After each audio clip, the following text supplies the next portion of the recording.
오늘 우리 K증시는 8월 마지막 거래일을 어쨌든 유종의 미로 마감했습니다. 간밤에 엔비디아는 어제 애프터마켓에서만큼 본장에서도 급락이 나왔지만 어제 우리 K증시는 이걸 미리 선반영을 했기 때문에 대신 오늘 새벽 실적 발표한 델 컴퓨터랑 그 반도체주 마블 테크놀로지 실적 호조로 우리 K증시에서도 반도체주들이 오늘 반등에 나섰습니다. 그리고 코스닥의 경우는 바이오가 다시 선두에 서서 코스닥 지수를 견인했습니다. 자, 오늘은 두 갈씩으로다가 그래서 이제 8월장은 오늘로 심화이고 그럼 9월장은 적어도 이 8월보다는 나아지려면 도대체 뭐가 해결돼야 되냐? 바로 환율입니다. 지금 환율이 아시다시피 너무 낮아요.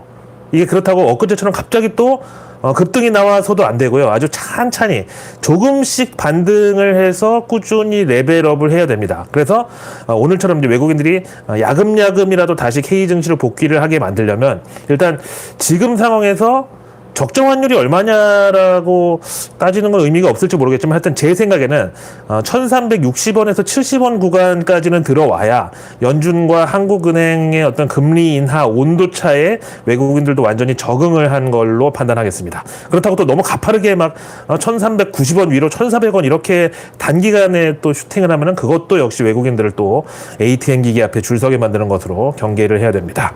자, 그다음 이제 어제 내일 뉴스에서 미리 전해드렸던 7월 산업활동 동향이 오늘 나왔는데 3개월 연속의 감소세를 찍었고요. 그동안 대한민국 개조와 수출을 이끌었던 쌍두마차 이 반도체랑 자동차가 각각 8%, 14.4% 이렇게 감소했습니다. 우선 여기서 이제 핑계가 통하는 거는 자동차의 경우는 당장 우리 현대차, 기아만 해도 7월 마지막 주에 그냥 일괄로 그러니까 이제 협력업체들까지 전부 다 일주일 동안 휴가 기간이기 때문에 뭐 생산이 감소할 수는 있는데 이번 14.4% 감소는 50개월 만에 가장 큰 폭, 그러니까 4년 만에 제일 큰 감소로 기록이 됐습니다. 작년에도 재작년에도 다 그 7월 마지막 주에 일주일 전체 휴가 있었는데 이번에는 그 폭이 훨씬 컸다는 거죠. 그다음 이제 소매 판매의 경우는 7월이 휴가철임에도 불구하고 1.9%가 또 감소했습니다. 이 정도면은 미국보다 우리가 먼저 금리 인하 필요한 거 아닙니까 지금 이거? 근데 지금 한국은행은 부동산 버블 우려 때문에 오히려 연준이 한 0.5% 금리 인하를 해야 그때서야 마지못해 한 절반 정도 0.25% 이렇게 금리 인하를 고려한다고 그런 태세입니다 지금. 이 말인즉슨 연준이 당장 9월 FMC에서 0.25% 금리 인하를 하면은 그 다음 이제 11월이든 12월이든 다음번 FMC에서 금리 인하를 한 번 더 해서 총 0.5% 금리가 내려갈 때까지 우리 한국은행은 0.25% 딱 한 번 정도 금리 인하를 쫓아간다는 거죠. 그것도 마지못해서. 그럼 연말까지 지금 이런 상태로 버텨야 된다는 건데 이번 9월 FMC에서 0.5%포인트 금리 인하 내려간다? 그거는 좀 상상하기 힘들어요. 그러면 우리가 이제 10월에 정확하게 10월 11일이 금통인데 그때 금리 인하를 우리가 시작을 하려면 9월에 연준이 0.5% 금리 인하를 해야 되는데 그거는 이제 또 경기 침체 우려가 예상보다 심각한 거 아니냐 이렇게 해가지고 뭐 한국 경제가 탄광 속의 카나리 안에 뭐네요. 까나리 액젓인데 뭔지 하면서 현재 우리 대외 수출 비중 1위 국가인 미국이 그렇다는데 우리 K증시에는 또 이게 불리하게 작용할 거 아니겠습니까? 그래서 9월 0.5% 금리 인하도 지금 우리가 바랄 수가 없는 상황이다. 다만 이번 산업활동 동향에서 유의미하게 급증을 한 게 설비 투자. 이게 무려 10.1% 두 자릿수 증가를 했는데 사실 저는 여기 삼성전자, SK하이닉스 지분이 거의 대부분이 아닐까 생각을 합니다. 요건 이제 또 엔비디아 영향권이라고 할 수 있는데 당장 이번 실적에 대한 월가 반응이 좀 너무 과하지 않나 싶을 정도로 신경질적입니다. 이제 이성적으로 객관적으로 봤을 때 이번 엔비디아 실적은 실적 호조가 맞거든요. 근데 이제 서프라이즈 정도는 나와줘야 엔비디아지. 그냥 실적 호조 정도 가지고는 지금 이 정도 주가 우리는 받아들일 수가 없어. 인정 못해. 이러고 이제 공매도까지 동원해가지고 왕창 엔비디아 주가 패버렸습니다. 반면에 오늘 새벽에 실적 발표한 델 컴퓨터 여기도 분명히 AI로 인해서 자기네 고성능 컴퓨터 교체 수요가 좌우된다고. 그러니까 우리도 AI 관련주로 좀 껴달라고 지난 그 분기 실적 발표 때 CEO가 직접 우리 AI 테마주인데요 이렇게 주장을 했거든요. 근데 이번 실적을 보면은 매출, 주당 순위, 가이던스 셋 다 예상치를 넘어서긴 했는데 엔비디아보다 월등하게 실적 호조는 또 아니었거든요. 엔비디아는 매출이 전년 동기 대비 150% 증가했잖아요. 근데 델 컴퓨터는 작년 같은 기간 264억 달러, 이번에 250달러니까 오히려 매출은 줄었지. 그 대신 이제 예상보다는 양호했다는 거고, 실적이. 근데 정작 실적 발표 후에 애프터마켓에서 3%가 올라갔어요. 그래서 이 정도면 잘했어, 그냥 이렇게 박수를 받았단 말이죠. 그 다음에 미국의 대표 반도체 설계 회사 마블 테크놀로지의 경우도 아까 이제 마감 후 실적 발표했는데 주당 순이익 기준으로 0.01달러, 우리 돈으로 딱 13원 예상 대비 높게 나왔는데 주가가 7% 급등 나왔어요. 여기도 이제 데이터 센터 매출이 전년 대비 92% 증가해가지고 엔비디아랑 어떤 그 성분은 같은데 조금 약했죠. 근데 주가 반응은 오히려 더 컸습니다. 자, 아무튼 이제 삼성전자는 이제 더 이상은 못 기다려요. 이제 더는 안 돼요. 빨리 엔비디아 HBM3E 합격증 이제는 받아와야 됩니다. 그것도 추석 전에 합격 문자를 받아야 추석 지나고 이제 오리엔테이션이라도 빨리 해가지고 10월부터 엔비디아에 납품할 거 아니에요. 그 다음에 이제 SK 하이닉스는 대만 TSMC를 제치고 10나노미터급 6세대 D램을 세계 최초로 개발 성공했는데 특징은 5세대에 비해서 속도가 11%나 빠르고 전력 효율은 9% 이상 향상이 돼가지고 이제 데이터 센터나 클라우드 기업들이 요 SK 하이닉스 6세대 D램을 서버에 장착하면은 전력 비용이 최대 30%까지 세이브가 된대요. 그래서 이제 이게 2026년에 출시될 HBM4E 여기까지 적용이 될 거라서 본격적으로 이제 설비 라인을 갖추고 있다는데 이게 이제 이번 7월 산업활동 동향 설비 투자 10.1% 증가에도 당연히 포함이 됐죠. 자, 그럼 이제 이 AI 반도체는 삼성전자가 SK 하이닉스한테 완전히 발린 건가? 이렇게 이제 굳히기에 들어가는 것 같은데 지금 정작 마음이 더 급한 거는 애플입니다. 오늘 월스트리트 저널에 따르면은 챗GPT의 아버지라고 하는 그 샘 알트먼이 현재 맡고 있는 오픈 AI가 지금 스라이브 캐피탈이라는 벤처 펀드 전문사를 통해서 자금 조달을 추진하는데 여기 엔비디아랑 애플이 돈을 넣으려고 검토 중이라는 소식입니다. 저는 그 샘 알트먼에 대해서는 뭐 역시 여러 가지 음모론이 뭐 많은 것도 알지만 이제는 이 정도면은 유태인들의 새로운 먹거리가 이 AI로 집중되는 거 아닌가. 심지어 이 AI를 아군 적군, 아와 피아를 구분하는 그런 정말 4차 산업혁명 시대의 신흥 계급 종교 차원으로 지금 유태인들이 확립해 나가려는 시도가 아닌가. 그래서 이제 여기 투자하고 돈 넣고 한 사람들 아니면은 그 유태인들이 주도하는 머니 메이저리그에 아예 발을 못 붙이게 하려는 거 아닌가. 이런 생각마저 드는데 아니 샘 알트먼이 지금까지 현실에서 도대체 AI 성과를 보여준 게 뭐죠? 그리고 지난번에 이사회에서 또 방출당했다가 다시 컴백하게 된 배경은 왜 아직도 안 밝혀지고 있는 거죠? 아무리 이제 비상장이라도 거기 대주주가 마이크로소프트인데 그 마이크로소프트 주주들이나 관련자들은 왜 그때 당시 상황을 오픈 안 하냐고. 그야말로 회사 이름이 오픈 AI인데 왜 니네는 정작 오픈을 안 하냐고, 내부 사정 왜 감추냐고 그렇게 따지는 사람이 도대체 왜 한 명도 없죠? 거기다가 지난주 네일뉴스에서 말씀드렸다시피 이제는 글로벌 다국적 제약사들이나 미국 실리콘밸리 바이오 쪽도 이제 유태인들이 장악하고 있는데 뭐 이거는 예전에 히틀러한테 뭐 가스실에 그야말로 뭐 가스라이팅을 당한 트라우마 때문인 거는 뭐 그렇다 치더라도 지금 이제 AI가 뭐 빅테크들이 시연한 대로 뭐 질문하면은 실시간 검색으로 답변 제공하고 뭐 어떤 사실에 대해서 이제 장황하게 뭐 그 사실들 나열해가지고 뭐 찾아주고 말 그대로 이제 그러니까 채팅으로 떠드는 그런 격은 말고 진짜로 찐으로다가 AI가 활약할 분야가 바이오, 특히 그 중에서도 이제 신약 개발을 위한 임상 이런 데이터를 AI로 처리하는 게 이게 진짜인데 여기에 대해서 또 현지에서 나오는 음모론이 있습니다. 제가 이제 분명히 음모론이라고 지금 밝히고 말씀드리는 거니까 오해 없이 들어주시고 한번 이거는 생각을 같이 해보실 필요가 있어서 공유를 하는 건데 러우 전쟁에 대해서 아니 도대체 푸틴이 한참 코로나 때문에 이제 글로벌 공급망이 완전히 차단돼가지고 여기저기서 식량 위기 가능성 나오던 그때도 아니고 왜 도대체 코로나 팬데믹도 다 물러가고 나서 갑자기 우크라이나를 침공했냐. 여기에 대해서는 음모론에 바이든이 또 핵심으로 등장을 합니다. 정확하게 말하면 바이든 부자, 그 아들 헌터 바이든.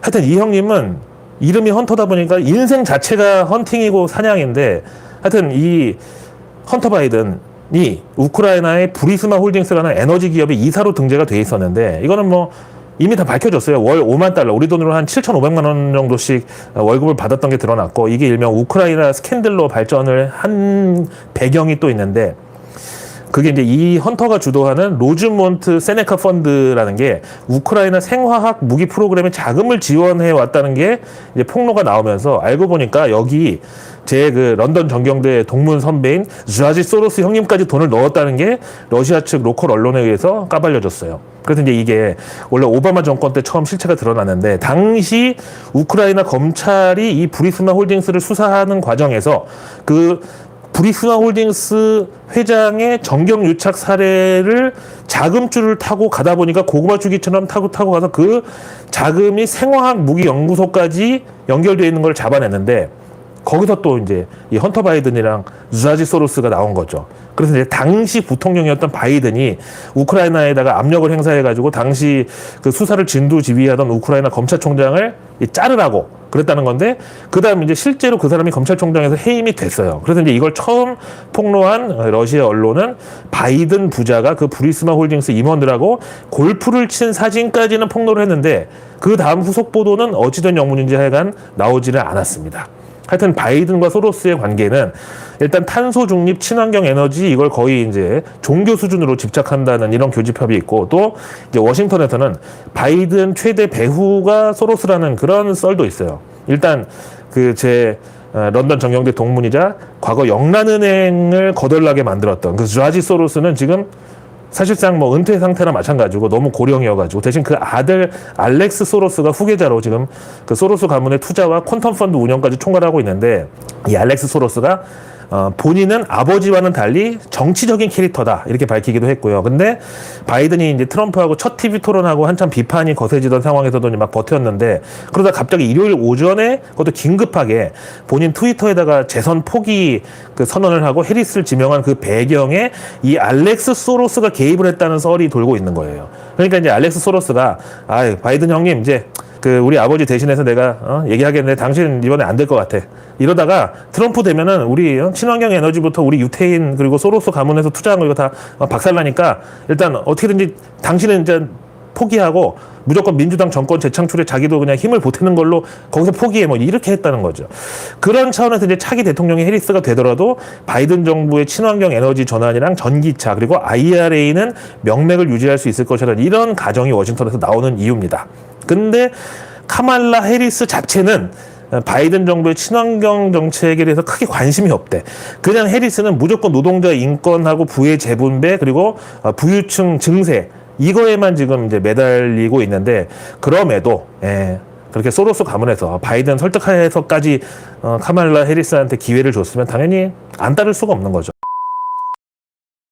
하여튼 그래서 그 러시아 푸틴이 러우 전쟁을 일으킨 배경에는 현재 우크라이나 대통령 젤린스키도 이제 유태인인데 그 생화학 무기 프로그램 여기 아무래도 미국과 유태인들이 개입하고 있다. 그러니까 정확하게 말하면 유태인 자금줄이 여기 연결되어 있다는 거를 푸틴이 파악하고 당시 우크라이나에다가 야 지금이라도 그 생화학 무기 연구소 폐쇄해라 이렇게 압박을 했는데 젤린스키가 이제 이걸 거부했다는 거야. 뭐 그러니까 거부를 딱 했다는 거라기보다는 나는 아무런 힘이 없어 이런 식으로 이제 발뺌을 했겠죠. 어차피 유태인 자금이 미국을 거쳐서 우크라이나 에너지 회사로 이제 세탁돼가지고 거기 생화학 무기 연구소까지 흘러 들어갔다는 주장인데 하여튼 그렇게 이제 젤렌스키가 버티니까 푸틴이 야 이거 도저히 안 되겠다고 우크라이나를 이제 본보기로 미국하고 유태인들한테 우리가 가만히 있지 않겠다는 뭔가 메시지를 줘야 되겠다. 그렇게 해서 이제 러우 전쟁을 2022년에 일으킨 건데 참 희한한 거는 당시 러우 전쟁 시작했을 때만 해도 진짜 일주일 만에 러시아가 우크라이나 그 뭐 도네츠크까지 다 먹으면서 완전히 끝날 거라고 했는데 그 러우 전쟁이 일주일은커녕 지금 2년 반을 끌고 있습니다. 심지어 현재는 우크라이나군이 동진해가지고 러시아 본토까지 치고 들어가 있는 상황입니다.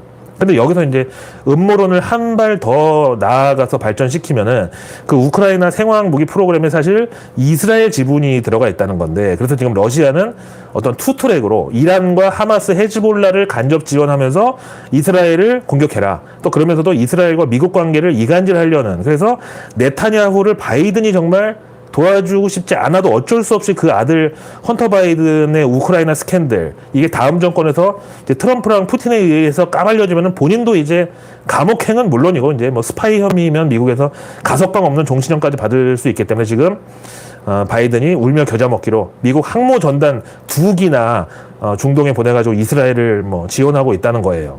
반대로 푸틴은 다음 미국 대통령 트럼프를 꼭 만들어가지고 뭐 이스라엘하고 미국하고 어차피 척지는 거는 불가능하니까 그 모든 우크라이나 스캔들의 배후에 있는 네타냐후만 이제 산채로 내놔라. 트럼프랑 이렇게 딜을 치려는 거죠. 그래서 또 음모론으로 제가 구성해본 결론은 뭐냐. 이제 AI, 그 인공지능은 유태인이 주도하는 4차 산업혁명의 새로운 질서, 표준의 중심이 되고 있다. 거기에는 단순히 이제 인터넷에서만 사용되는 AI가 아니라 바이오까지 결합을 하고 또 그런 상황에서 친러보다는 친미에 가깝다고 하는, 그래서 미국 밀정까지 그런 얘기가 나오고는 중국 시진핑 주석이 대만 엔비디아랑 TSMC, AMD를 동원해서 미국을, 정확하게 말하면 유태인들을 열심히 지금 도와주고 있다. 그래서 이걸 눈치챈 북한 김정은이가 그 중국과 러시아 사이의 간격을 파고들어가지고 갑자기 푸틴한테 붙어서 그렇게 북한에 초청도 하고 중국 대신 러시아랑 손을 잡으려는 그런 시도를 하고 있다. 그래서 이런 시나리오는 너무 너 런던 고라니 뇌피셜이 아니냐고 따질 분들에게 제가 드리고 싶은 말씀은, 시진핑이 저는 수상한 게 한두 가지가 아닙니다. 지난 방미 때 미국 아이오와주에 가서 자기가 예전에 여기 있었다고 마치 무슨 고향에 다시 방문한 것처럼 막 감회가 새롭다느니 그러면서 막 2년을 강조했는데, 아니 지금까지 중국 지도자가 미국에 있는 그런 마을에 찾아가서 사진 찍고 뭐 고향 어쩌고 2년을 강조했던 사례가 있나요? 그리고 반미 정서는 아시아에서 제일 심한 게 중국이야. 근데 거기에 국가 주석 시진핑이, 그리고 본인이 아이오와주에 있었다는 1985년, 진짜 그때는 미국하고 중국의 관계가 진짜 멱살만 안 잡았다 뿐이지 그냥 올림픽에서 탁구나 겨우 마주보고 칠 정도로 그렇게 사실 교류가 단절돼 있던 시기였는데, 그때 시진핑이 31살 나이로 명분을 축산 대표단하고 같이 미국 시찰을 한다고 그렇게 아이오와에 가서 얼마 동안 머물는지는 또 지금 비공개야. 6개월, 1년 막 지금 뭐 5년 막 얘기가 나오고 있어.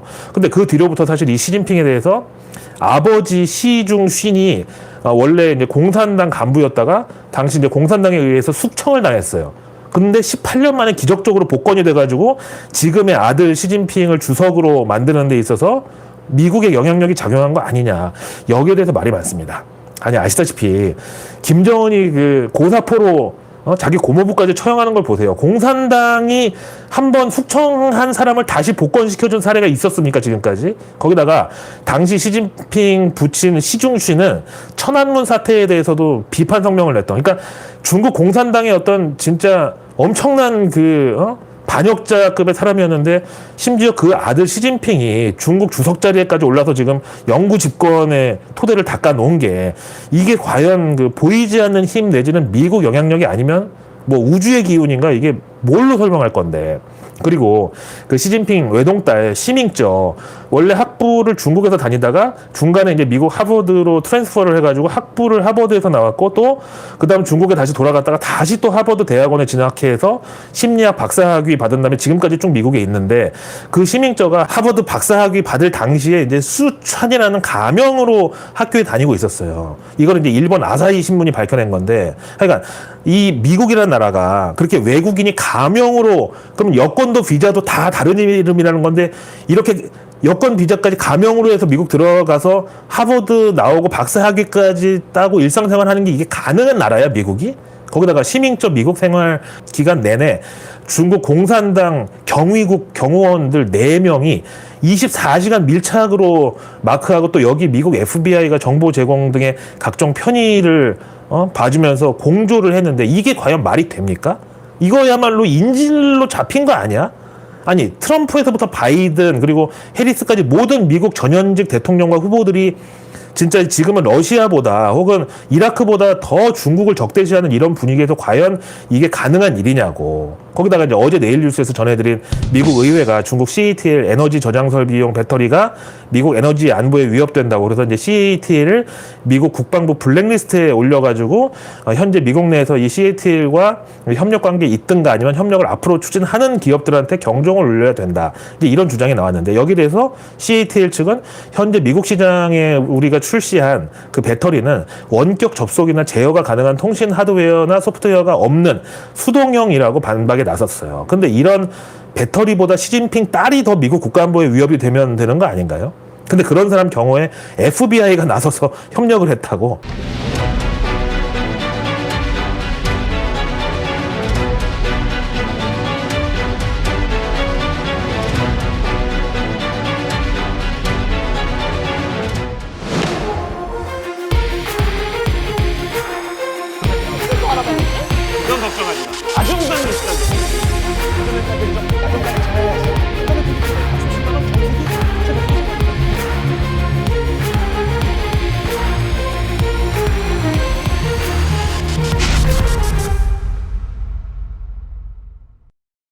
러나 반갑습니다.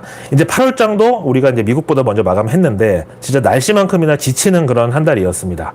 고용지표부터 잭슨홀 미팅 그리고 어제 엔비디아 실적에 이제 주말 PC까지 진짜 그 과속 방지턱 거의 침대 매트리스만 한 게 거의 3m마다 하나씩 있는 그런 도로처럼 진짜 하나 넘으면 또 하나 나오고 그거 넘으면 또 나오고 막 이런 식으로 계속 한 달을 달려왔으니 그 뭐 피로감은 이루 말할 수가 없는 수준인데 그럼에도 이번 엔비디아 실적에 대해서 월가에서는 이대로 등을 돌리면 절대 안 된다 또 이제 펌프질을 합니다.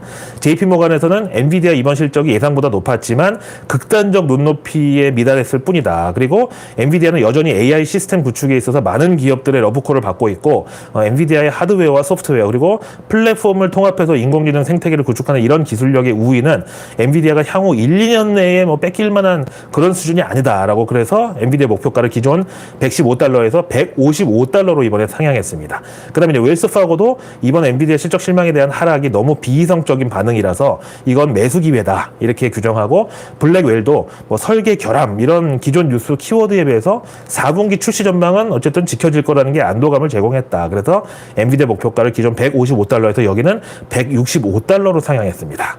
그래서 내일 뉴스는 내일 보면 너무너무 늦습니다.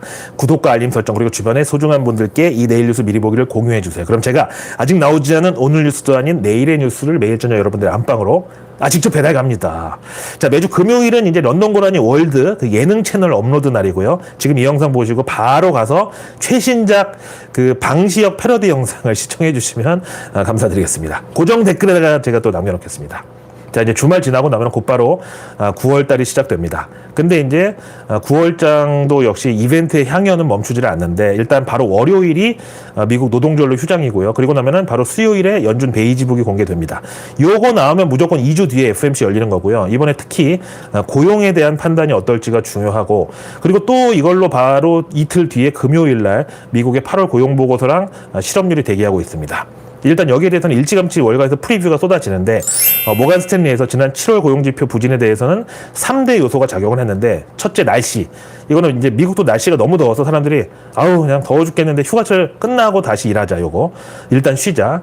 그래서 이제 고용이 부진했다. 그 다음에 두 번째는 부분적인 노이즈. 이게 바로 이제 AI로 인한 빅테크들 감원 이런 것들. 그리고 이제 세 번째가 진짜 고용의 둔화 추세가 나타난 거. 이렇게 보고요. 하여튼 그래서 8월 고용 지표는 7월 기저 효과를 등에 업고 반등이 예상된다고 모간 스탠리가 보는데 그래서 전체 비농업 고용은 18만 5천 건 그리고 실업률은 전달 대비 0.1%포인트 하락한 4.2%로 모간 스탠리의 하우스 뷰가 나왔습니다. 이제 이 정도면 9월 FOMC에서 0.5% 금리라는 택도 없고요. 그냥 0.25%포인트 정도 먹고 떨어져라.